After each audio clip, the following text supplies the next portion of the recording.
Hey guys, welcome back to your channel journey to success. तो आज की video में हम सर्विस मार्केटिंग करने वाले हैं।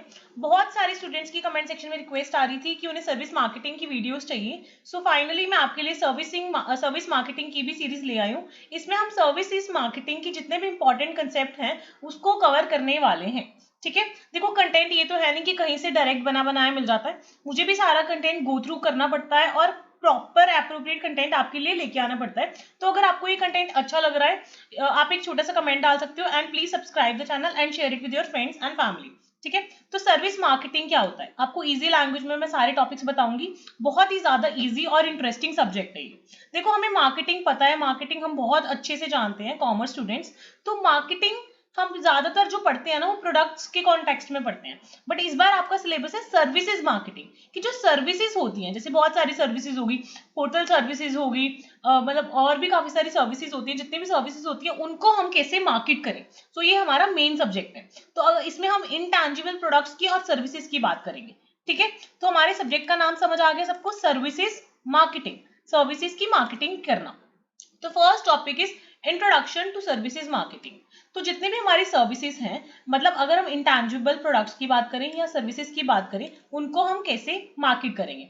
अब इंटेंजिबल प्रोडक्ट्स क्या होते हैं, जिनको हम देख नहीं सकते, टच नहीं कर सकते, स्टोर नहीं कर सकते, मतलब इसलिए बहुत ज्यादा चैलेंजिंग हो जाता है इनको मार्केट करना। तो फॉर एग्जाम्पल क्या क्या चीजें आ सकती हैं सर्विसिंग मार्केटिंग में। एक तो आ सकती है banking services, hospitality services, health care services, consulting, education, other professional services. तो एजुकेशन भी एक तरह की क्या है, सर्विस है। ये सारी चीजों को सर्विस कैसे करें, जैसे आजकल आप अनअकैडमी या बहुत सारे ऐसे प्लेटफॉर्म्स के नाम सुन रहे होंगे, बायजूस, ये अलग अलग अपनी सर्विसेज की मार्केटिंग करते हैं ना, कि हमारे पास ये वाला एजुकेटर है, ये वाला एजुकेटर है। ऐसे ही बहुत सारे हॉस्पिटल्स हैं, ये सर्विसेज प्रोवाइड करते हैं, ये भी अपनी मार्केटिंग करते हैं कि हमारे पास हम ये प्रोवाइड करते हैं, ये प्रोवाइड करते हैं। तो ये सारी सर्विसेज की मार्केटिंग है। सो जो सर्विसेज मार्केटिंग है वो बहुत ज्यादा डिफरेंट है ट्रेडिशनल मार्केटिंग से, क्योंकि इसमें डिफरेंट डिफरेंट अप्रोचेस चाहिए। ऑब्वियसली इसमें सबसे ज्यादा इंपॉर्टेंट है कस्टमर का एक्सपीरियंस। अगर कस्टमर को अच्छा एक्सपीरियंस होएगा तभी वो हमारे पास दोबारा आएगा ना, अदरवाइज तो नहीं आएगा। So service marketing is a different from traditional marketing, क्योंकि इसमें क्या है, कस्टमर एंगेजमेंट बहुत ज्यादा जरूरी है और किस तरीके से आप सर्विस डिलीवर कर रहे हो वो बहुत ज्यादा जरूरी है। और customer experience is the critical factor, one of the, जिसपे कंपनी की पूरी रेपुटेशन एंड सक्सेस डिपेंड करती है। तो अगर हमें सर्विस मार्केटिंग को समझना है, हमें बहुत सारी चीजें समझनी होंगी। कुछ यूनिक करेक्टरिस्टिक्स होते हैं सर्विसेज के। फॉर एग्जाम्पल जो सर्विसेज होती हैं वो इनसेपरेबल होती है, मतलब उनको सेपरेट नहीं कर सकते। इंटैंजिबल होती हैं, बहुत ज्यादा वेरिएशन हो जाता है क्योंकि सर्विसेज बहुत ज्यादा सब्जेक्टिव होती हैं। पेरिशेबल होती हैं और अलग अलग तरह की हमें मार्केटिंग स्ट्रेटजीज चाहिए होती हैं ताकि हम अच्छी सर्विसेज प्रोवाइड कर पाए। और जो हम सर्विसेज दे रहे हैं वो कंसिस्टेंट होनी चाहिए, हाई क्वालिटी होनी चाहिए, ताकि कस्टमर हमारे साथ लॉयल रहे और हमारी कंपनी को कॉम्पिटिटिव एडवांटेज मिले। आई होप जस्ट आपको जो ओवरव्यू है हमारे सब्जेक्ट का, दैट इज सर्विसेज मार्केटिंग, वो क्लियर हो गया होगा। ठीक है, next topic is role of services marketing. अभी हम सब्जेक्ट पढ़ रहे हैं सर्विसेज मार्केटिंग, तो इसका रोल क्या है। तो इसमें हम बहुत सारी चीजें जानेंगे। फॉर एग्जाम्पल हम जानेंगे कि जो सर्विसेज हैं उसके क्या क्या यूनिक करेक्टरिस्टिक्स हैं। अगर हम मार्केटिंग स्ट्रैटेजीज बनाते हैं सर्विसेज के लिए, उसको कैसे हम इफेक्टिव बनाएं, कस्टमर के साथ कैसे अच्छे रिलेशंस बनाएं, कैसे हम सर्विस को जो डिलीवर कर रहे हैं उसको कैसे मैनेज करें, हाई क्वालिटी सर्विस प्रोवाइड करें, कस्टमर वैल्यू क्रिएट करें, जो कस्टमर को एक्सपीरियंस मिल रहा है वो अच्छा दे और उसकी लॉयल्टी, मतलब लॉयल्टी हमारी सर्विस के टुवर्ड हो, हमारी कंपनी के टुवर्ड्स हो। इन केस अगर कस्टमर को कोई कंप्लेंट आ जाती है हमारी सर्विस की, तो वो भी हम जाने, प्रॉपर फीडबैक लें, कैसे हम अपने ब्रांड की अच्छी रेपुटेशन एंड इमेज बिल्ड करें। साथ के साथ अगर किसी बंदे को पर्सनलाइज सर्विस चाहिए या पर्सनलाइज सॉल्यूशंस चाहिए तो वो हम उसको कैसे दें। सो मेन रोल क्या है सर्विस मार्केटिंग का, इन सभी इश्यूज को टैकल करना और इन सब चीजों में डील करना।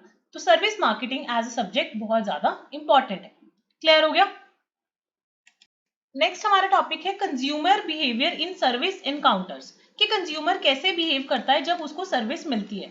सो consumer behaviour in service encounter, encounter refers to the process by which customers evaluate, purchase, use and response to the services they receive from the service providers. कि जब कोई भी कंज्यूमर जो है वो सर्विस को एनकाउंटर करता है, आई मीन सर्विस को एक्सपीरियंस करता है उससे पहले वो क्या करेगा, सर्विसेज को इवैल्यूएट करेगा। बहुत सारे सर्विस प्रोवाइडर्स होंगे ना, उन सबको कंज्यूमर क्या करेगा, इवैल्यूएट करेगा। उस बेसिस पर उसको जो सबसे ज्यादा पसंद होएगा उसको क्या कर लेगा, परचेज कर लेगा। परचेज करने के बाद वो उसको क्या करेगा, यूज करेगा। उसके बाद उस बेसिस पर वो क्या करेगा, रिस्पॉन्ड करेगा। उन जब ये पूरा प्रोसेस होता है, ये क्या है, सर्विस इनकाउंटर का प्रोसेस है। तो कंज्यूमर इन सब सिचुएशंस में कैसे बिहेव करता है, ठीक है। So is a process by which consumers evaluate, purchase, use and respond to the services they receive from the service providers.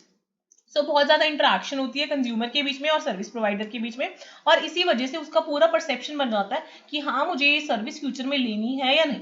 For example बहुत सारे ब्रांड्स या सलून्स हैं, क्लियोपैट्रा हो गया या और भी लैक्मे का हो गया, तो आप सबकी सर्विसेज पहले इवैल्यूएट करते हो और उसके बेसिस पर जो आपको अच्छी लगती है आप वहां पे जाके उसको परचेज एंड यूज करते हो। उस बेसिस पे आपको पता लग जाता है कि ये चीज आपको सूट करी या नहीं करी। ऐसी बहुत सारी और भी सर्विसेज होती है। तो आप एग्जाम्पल्स लिख के आ सकते हो जिससे आपका जो आंसर राइटिंग है वो थोड़ा इंप्रेसिव हो जाए। So understanding consumer behaviour in service encounters is essential, क्योंकि इससे पॉजिटिव एक्सपीरियंसेस बिल्ड होती है, लॉयल्टी गेन होती है और उन कंपनीज को कॉम्पिटिटिव एडवांटेज मिलती है मार्केट प्लेस में। तो जब सर्विस एनकाउंटर होता है तो उस केसेस में उसको इवैल्यूएट करना बहुत ज्यादा जरूरी है ताकि प्रॉपर डिसीजन हम ले पाए। बहुत सारे ऐसे फैक्टर्स होते हैं जो सर्विस एनकाउंटर्स पर इफेक्ट डालते हैं। फॉर एग्जाम्पल क्वालिटी कैसी है, किस तरीके से वो सर्विस प्रोवाइड कर रहे हैं और किस तरह से कस्टमर्स की कंप्लेंट्स को हैंडल कर रहे हैं, ठीक है। और कस्टमर सेटिस्फैक्शन कैसा है। और भी बहुत सारे फैक्टर्स होते हैं, कल्चरल फैक्टर्स होते हैं, सोशल फैक्टर्स होते हैं जो इफेक्ट करते हैं कंज्यूमर बिहेवियर को इन सर्विस एनकाउंटर्स। और बहुत सारे कल्चरल या सोशली नहीं, इमोशनल और साइकोलॉजिकल फैक्टर्स भी होते हैं। टेक्नोलॉजी का भी बहुत इंपॉर्टेंट रोल है सर्विस एनकाउंटर्स में, और मल्टी चैनल एनवायरमेंट्स का और कैसे कस्टमर रिलेशनशिप मेंटेन करी जा रही है। अगर इनकेस आपको क्वेश्चन आता है consumer behaviour in service encounters, तो आप सर्विस के बारे में लिखो, सर्विस एनकाउंटर के बारे में लिखो, कंज्यूमर बिहेवियर के बारे में लिखो, और लिखो कि कंज्यूमर कैसे रिएक्ट कर रहा है regarding evaluation, purchasing, use and responding to a services they receive from a service provider. बहुत ज्यादा इंटरेक्शन होता है। ये चारों वर्ड्स आपकी आंसर शीट पे होने चाहिए, evaluate, purchase, use and respond.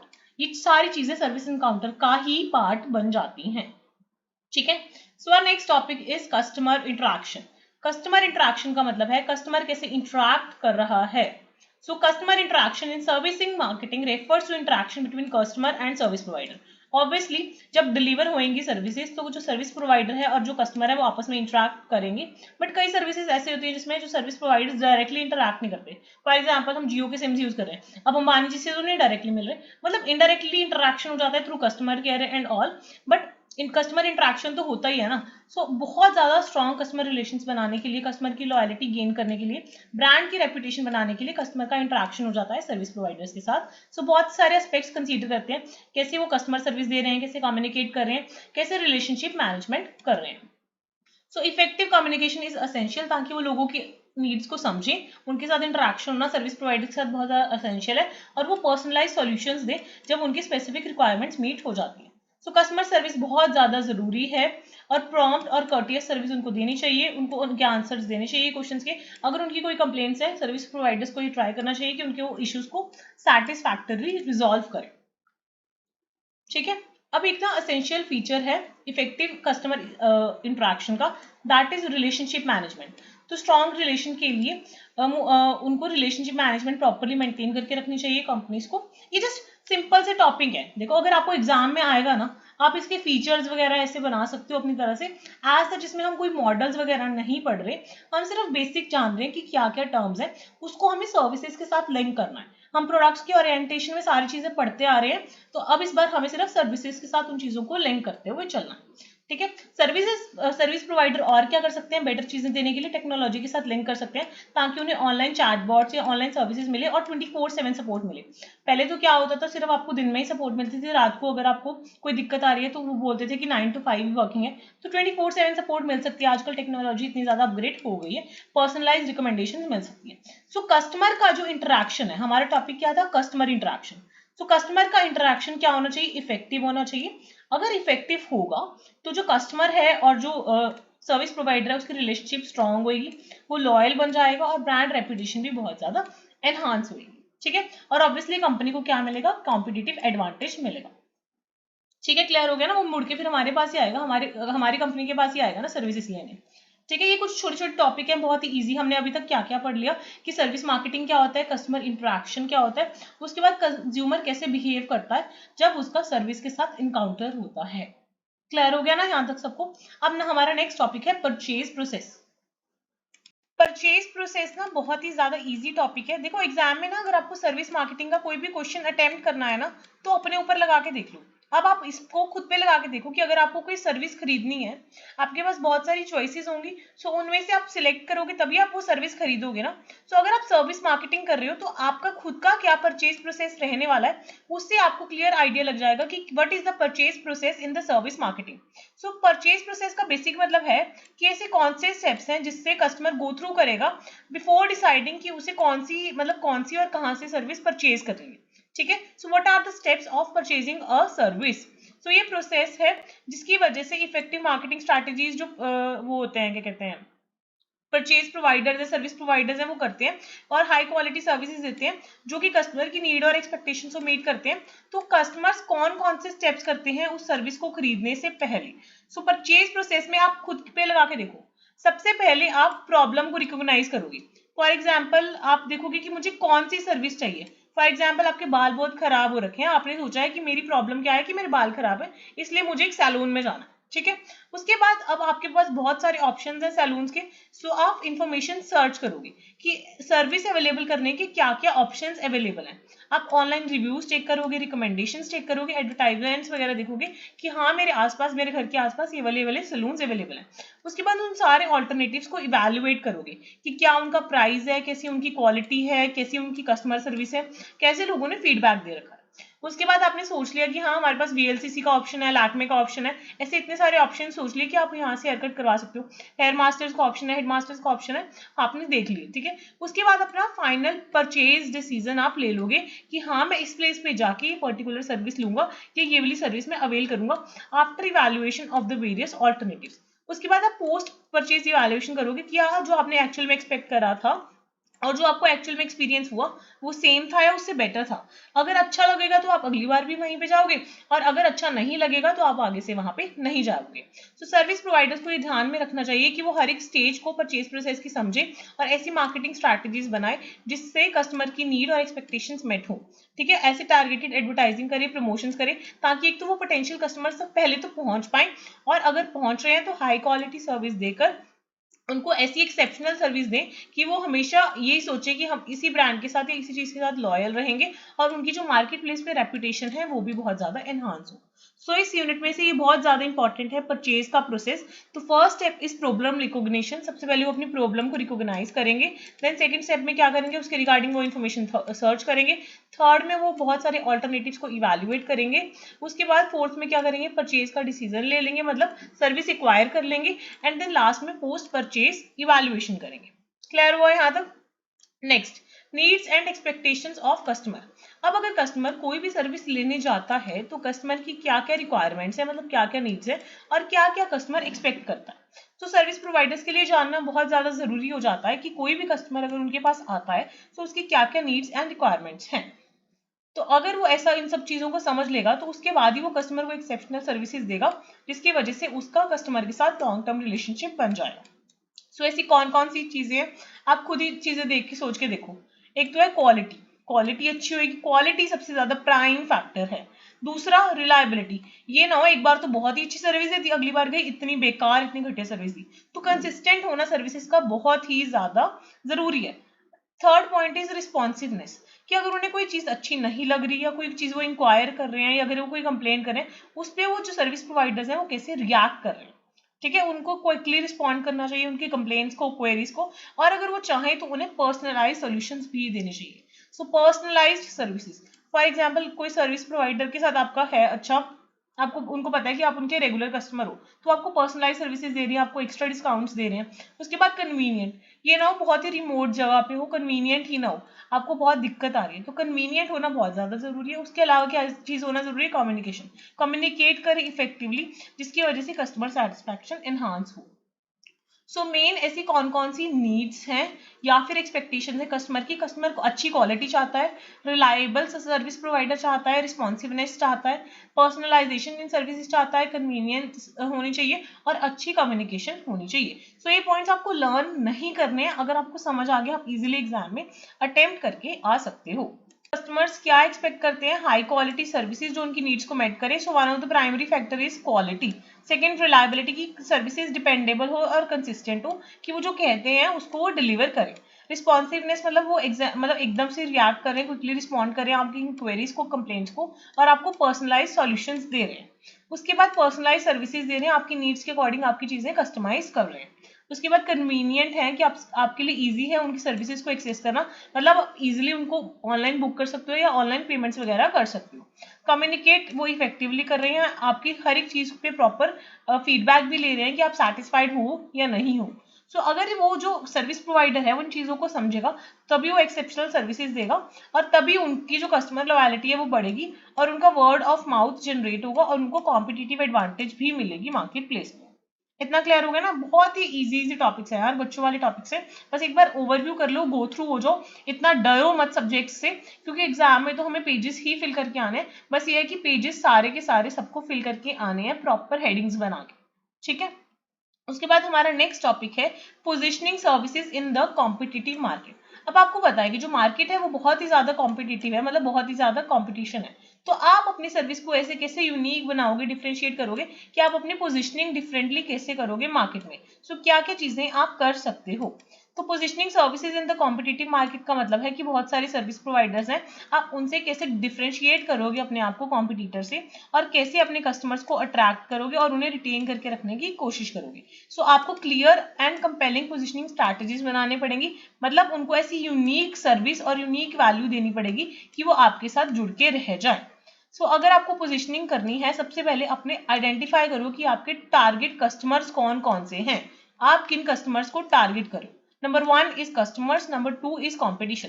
जब तक आपको अपना कंपटीशन नहीं पता होगा, तब तक आप अपना कंपटीशन बीट नहीं कर पाओगे। So first of all identify your target customers, कि उनकी क्या नीड्स, प्रेफरेंसेस हैं, प्रॉपर सर्वे करवा के एनालिसिस करो कस्टमर के बारे में डाटा। सेकंड, एनालाइज करो अपना कंपटीशन, कि हाँ ये हमारा कंपटीशन है, हमारे कॉम्पिटिटर्स की ये स्ट्रेंथ्स है, हमारे कॉम्पिटिटर्स की ये वीकनेस है।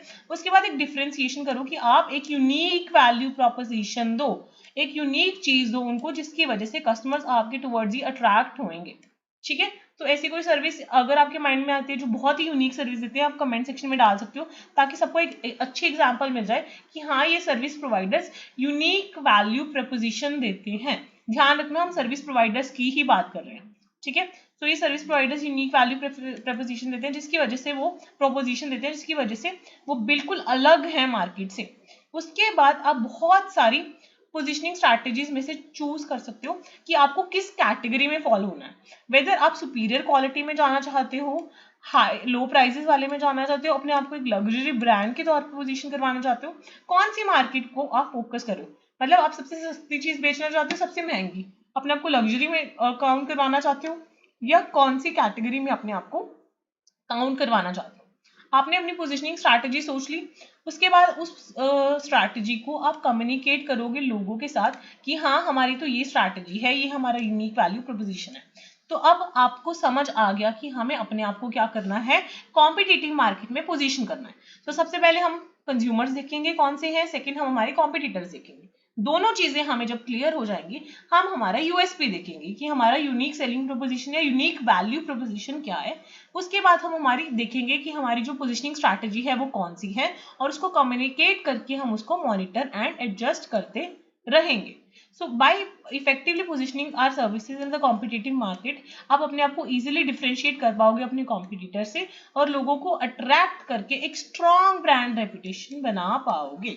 ठीक है, ये सारी चीजें वही हैं जो हम डेली लाइफ में इंप्लीमेंट करते हैं। बहुत ही इजी टॉपिक्स है, आई होप सबको समझ आ रहा होगा, कुछ डिफिकल्ट नहीं लग रहा होगा, ठीक है। Search for competitive advantages. अब आपको कॉम्पिटिटिव एडवांटेज चाहिए। अब आपको पता है हमारा कंपटीशन क्या क्या है, उसके ऊपर आपको कॉम्पिटिटिव एडवांटेज चाहिए। तो अब वो कॉम्पिटिटिव एडवांटेज कैसे आएगी, आपको पता है कि कंपटीशन हर जगह है, तो आपको यूनिक फीचर्स एंड कैपेबिलिटीज लेके आने पड़ेंगे अपनी सर्विस में। तो कुछ तरीके हैं जिस वजह से आप सर्च कर सकते हो कि आपको मार्केट में कॉम्पिटिटिव एडवांटेज कैसे मिले। सो अब कॉम्पिटिटिव एडवांटेजेस को आप सर्च करना चाह रहे हो, तो उसके लिए क्या क्या ऑप्शन है। सबसे पहले आप आइडेंटिफाई करोगे कि ऐसी कौन सी यूनिक चीज है जो आप ऑफर कर सकते हो वो चीज यूनिक तभी होएगी ना अगर लोग उनको रेप्लिकेट नहीं कर पाएंगे, उनके लिए बहुत डिफिकल्ट होगा उस चीज को रेप्लिकेट करना। फॉर एग्जाम्पल आपका डिलीवरी का जो प्रोसेस है वो बहुत ही ज्यादा यूनिक है, आपके पास कोई ऐसी टेक्नोलॉजी है जो किसी और के पास नहीं है, या आपके पास कोई स्पेशलाइज्ड एक्सपर्टीज है उस चीज में, ठीक है। दूसरी चीज आप फोकस करोगे कस्टमर सर्विस पे कि उनको जो सर्विस दे रहे हो एक्सेप्शनल हो, ऑफर कर रहे हो बहुत ही extreme superior quality, high materials, high skilled experience staff, सब चीजें। कन्वीनियंस पर फोकस कर रहे हो कि जो सर्विस है वो flexible service hours per available है, इजीली बुकिंग कर सकते हो, इजीली पेमेंट कर सकते हो, और मोबाइल सर्विस डिलीवरी भी अवेलेबल है। और जो चीजें आप प्रोवाइड कर रहे हो वो कॉम्पिटिटिव प्राइस पर प्रोवाइड कर रहे हो, जो कि बहुत ही ज्यादा कॉस्ट सेविंग है। एम्फेसिस कर रहे हो कि आप किस तरह से ब्रांड की रेपुटेशन को बिल्ड कर पाओगे। सो ये बेसिक चीजें हैं यार, अगर आपको आ जाएगा कि आपको कैसे कॉम्पिटिटिव एडवांटेज देंगे, आप कैसे सर्च करोगे, यूएसपी बना के, अच्छी कस्टमर सर्विस देके, अच्छी क्वालिटी देके, अच्छी कन्वीनियंस चीजें देके, अच्छे प्राइस पे अच्छा ब्रांड बिल्ड करके। सो जो कस्टमर को यही सब चीजें चाहिए ना, कन्वीनियंट, अपने प्राइस पे अच्छी क्वालिटी, ये सब चीजें चाहिए, तो वो चीज उनको प्रोवाइड कर दो, तो ऑब्वियसली कस्टमर आपके पास आएगा और आपको कॉम्पिटिटिव एडवांटेज मिल जाएगी, ठीक है। अब हमारे टॉपिक्स छोटे से बचते हैं इस यूनिट में से, ये बहुत ही इजी यूनिट है। हमारा टॉपिक है मार्केट सेगमेंटेशन। मार्केट सेगमेंटेशन का मतलब होता है डिवाइड करना, छोटे छोटे ग्रुप्स में डिवाइड करना मार्केट को, सेगमेंट मतलब टुकड़ों में बांटना। So market segmentation is the process of dividing a market into the smaller groups. तो आप कस्टमर्स की रिक्वायरमेंट्स के अकॉर्डिंग, जिनकी कस्टमर्स की सिमिलर नीड्स एंड कैरेक्टरिस्टिक्स हैं, उस बेसिस पर अपनी मार्केट को छोटे छोटे ग्रुप्स में बांट रहे हो। सो सर्विस मार्केटिंग में भी हम ऐसे ही करते हैं कि अगर हम कस्टमर्स को चाहते हैं उनको हम बेटर सर्विस प्रोवाइड करें, सो कस्टमर की नीड्स के अकॉर्डिंग हम उनको छोटे छोटे सेगमेंट्स में बांट देते हैं। मतलब जो कस्टमर्स सेम तरह की नीड या सेम तरह के कैरेक्टरिस्टिक्स वाले होते हैं उनको एक सेगमेंट में डाल देते हैं, और जो डिफरेंट वाले होते हैं उनको डिफरेंट कैटेगरीज में डाल सकते हैं। सो अगर ये क्वेश्चन आ जाता है, आप ये अच्छे से अटेम्प्ट करके आ सकते हो, क्योंकि ये क्वेश्चन बहुत ज्यादा लेंथी बन सकता है एग्जाम पॉइंट ऑफ व्यू से। तो आप इसमें मार्केट सेगमेंटेशन समझा देना, इसके एग्जाम्पल लिख देना, और इसकी 4 मेन कैटेगरीज बना के आओगे। डेमोग्राफिक बेसिस पे आप सेगमेंटेशन कर सकते हो, साइकोग्राफिक बेसिस पे सेगमेंटेशन कर सकते हो, बिहेवियरल सेगमेंटेशन कर सकते हो, जियोग्राफिक सेगमेंटेशन कर सकते हो, एंड बेनिफिट सेगमेंटेशन कर सकते हो। क्लियर होगी ये चीज सबको? अब ये जो डेमोग्राफिक है ये सबको ही क्लियर होता होगा कि आप जो सेगमेंटेशन मतलब मार्केट को बांट रहे हो on the basis of age बांट रहे हो, मतलब ओल्ड लोग के लिए अलग कर रहे हो, जो यंग है उनके लिए अलग, ऐसे एज के बेसिस पर मार्केट को सेगमेंट कर रहे हो, डिवाइड कर रहे हो। जेंडर के बेसिस पे हो सकता है, इनकम लेवल के बेसिस पे हो सकता है, एजुकेशन के बेसिस पे हो सकता है, ऑक्यूपेशन लेवल के बेसिस पे हो सकता है। तो ये सारी कैसी सेगमेंटेशन है? डेमोग्राफिक सेगमेंटेशन है। सो अगर ये मार्केट सेगमेंटेशन एग्जाम में आ जाता है, पहले मार्केट सेगमेंटेशन पूरा एक्सप्लेन कराना, फिर एक फ्लो डायग्राम बनाना जिसमें ये 5 हेडिंग्स लिख के आना, ठीक है। Demographic, psychographic, behavioural, geographic and benefit segmentation. उसके बाद इन अकेले अकेले में 5-5, 6-6 हेडिंग्स आराम से आ जाएंगी। फॉर एग्जाम्पल ये डेमोग्राफिक सेगमेंटेशन जो मैंने यहाँ पे मेंशन करा है, इसके अंदर आ जाएगा age, gender, income, education level, occupation etcetera. जो साइकोग्राफिक है इसमें हमारे साइको क्या है, मतलब कंज्यूमर की साइकी क्या है, कंज्यूमर के एटीट्यूड्स, वैल्यूज, बिलीव्स, लाइफस्टाइल्स, ये सब चीजें कैसी हैं। उसके बाद बिहेवियर कैसा है, मतलब क्या वो बंदा फ्रीक्वेंटली खरीद रहा है या कभी कभी खरीद रहा है, क्या वो लॉयल है या नहीं, उसकी पुरानी परचेज हिस्ट्री कैसी है। जियोग्राफिक मतलब आप उसको डिवाइड करें on the basis of religion, city, climate, rural से है, अर्बन से है, state wise, country wise, city wise, आप कुछ भी किसी भी बेसिस पे ज्योग्राफिकल सेगमेंटेशन कर सकते हो। क्लियर हो गया? बेनिफिट सेगमेंटेशन का मतलब ये होता है कि आप बेनिफिट्स एंड नीड्स के अकॉर्डिंग कस्टमर्स को डिवाइड कर रहे हो। सो बाय सेगमेंटिंग द मार्केट्स, जो सर्विस प्रोवाइडर्स हैं उनको मार्केटिंग एफर्ट्स करना इजी हो जाता है, क्योंकि वो हर एक सेगमेंट की नीड के अकॉर्डिंग और प्रेफरेंसेस के अकॉर्डिंग मार्केट स्ट्रेटेजीज डेवलप करते हैं और वैसे कस्टमाइज ऑफर्स निकालते हैं जिससे कस्टमर सेटिस्फैक्शन एनहांस होता है। क्लियर हुआ यहाँ तक? आई होप सबको समझ आ रहा होगा। मैं थोड़ा सा ट्राई कर रही हूँ कि आपको इजी लैंग्वेज में चीज़ें बताऊँ, ताकि हम बहुत ज़्यादा डेप्थ में ना घुसे, बस एग्जाम ओरिएंटेड ही पढ़ के चले और वो चीज़ें जाने जो हमारी रियल लाइफ में भी हमारे काम आएंगी। नेक्स्ट है पोजीशनिंग विज़ कॉम्पिटिटर्स। तो पोजीशन होना और कंपटीशन को बीट करना बहुत ज़्यादा ज़रूरी है सर्विसेज मार्केटिंग में। सो पोजीशनिंग मैंने आपको पहले ही बताया कि आप यूनिक पोजीशन बना रहे हो मार्केट में, जिसकी वजह से आपकी जो सर्विस है कंज्यूमर के माइंड पर बैठ गई है, उन्हें इतनी अच्छी सर्विस लगी कि वो आगे से हमेशा आपके पास ही आएंगे। सो आपको वो डिफ्रेंशिएट कर पा रहे हैं अपने कॉम्पिटिटर से और आपकी सर्विस बहुत ही ज़्यादा अपीलिंग है। सो अगर आप ये चाहते हो तो आप कैसे करोगे? आप अपने टारगेट मार्केट जानोगे, मतलब अपने कंज्यूमर्स जानोगे, अपने कॉम्पिटिटर्स जानोगे, वही सेम चीज अपना यूएसपी जानोगे, उसके बाद अपनी पोजीशन तय करोगे कि कौन से सेगमेंट में आपको टारगेट करना है, देन आप अपनी पोजीशनिंग कम्युनिकेट करोगे एंड मॉनिटर एंड अडेप्ट करोगे ताकि आपकी ब्रांड लॉयल्टी बिल्ड हो सके, आपको कॉम्पिटिटिव एडवांटेज मिल सके। तो अगर मैं आपको इजी लैंग्वेज में बताऊं ना, जो ये हमारा सब्जेक्ट है सर्विस मार्केटिंग, ये बहुत ही ज़्यादा इजी है। आज तक हम जो मेन प्रोडक्ट मार्केटिंग पढ़ते थे वो दोनों ओरिएंटेशन से पढ़ते थे, प्रोडक्ट भी और सर्विसेज भी, सेम ही चीज़ें हैं, बस हर एक आंसर को आपको सर्विसेज के साथ लिंकअप करके आना है, क्योंकि सर्विसेज हमारी इंटेंजिबल होती हैं और हर एक के लिए सब्जेक्टिव होती है। मतलब किसी के लिए सर्विस कुछ अच्छी होगी, किसी के लिए कुछ होगी, तो सर्विसेज में पर्सनलाइजेशन होना थोड़ा सा ज़रूरी है। सो बहुत ही ईजी कंसेप्ट है, बहुत ही ज़्यादा ईजी टॉपिक्स है। आई होप आपको यूनिट 1 क्लियर हो गया होगा। You can check out the complete playlist on this channel and you will get the updated for the 4 units of the service management on your favorite channel. Please don't forget to like, share and subscribe, and also comment section में telegram channel का link है, आप उसको भी join कर सकते हैं।